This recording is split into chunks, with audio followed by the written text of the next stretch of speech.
Hi, my name is Siobhan. Welcome back to the Restore Tranquility channel. If you like the content that you hear today, then I encourage you to go ahead and hit the like button and subscribe to my channel so that you can get more access to the videos that we upload.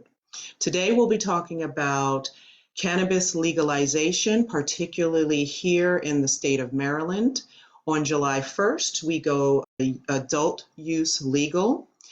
Cannabis has been medically legal in Maryland since about 2014, and it has brought a whole host of benefits to the Maryland community, from being able to manage chronic pain for people who are living, say, with autoimmune disease or who are seniors. And it has helped people with mental health issues such as anxiety be able to better manage their anxiety. What will happen in reference to adult use legalization is that many of the dispensaries that are already available to us in Maryland will have a recreational side added to their physical locations, and you'll have adult use cannabis in those locations. It will not disrupt anything in reference to the medical use side. Those products will stay exactly the same. And if you have a medical cannabis card, you are encouraged by the commission to continue to use it.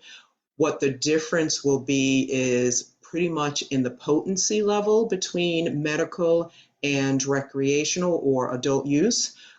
The adult use side will be a lower potency in reference to THC. And all you will need if you are accessing adult use cannabis is your driver's license. And then you can purchase as much as you want per month up to the personal use limit, which I believe is either 1 or 2 ounces. You'd have to check that. But the benefits of going adult use legal in our state, and pretty much every state who's doing so, is it starts to take away the stigma of using cannabis. For the longest time, cannabis has been a Schedule I substance on the federal level, and it still is, though our federal government under the Biden administration is actually looking at that, and they're hoping that before the end of 2023 that they will come out with new guidance on cannabis in particular.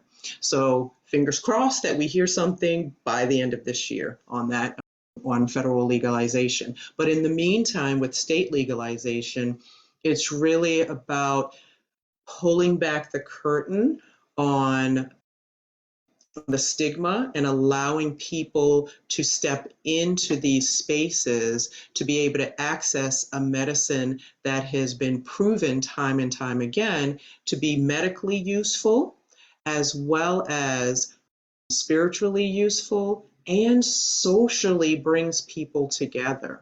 And so the research that's been done in the last decade or so has really started to bear that out. But even anecdotally, when you talk to people about their medical cannabis use and what they're taking it for, many people have either lowered their dosage of pharmaceutical medication, especially pain medication, or been able to get off of pharmaceutical medication altogether.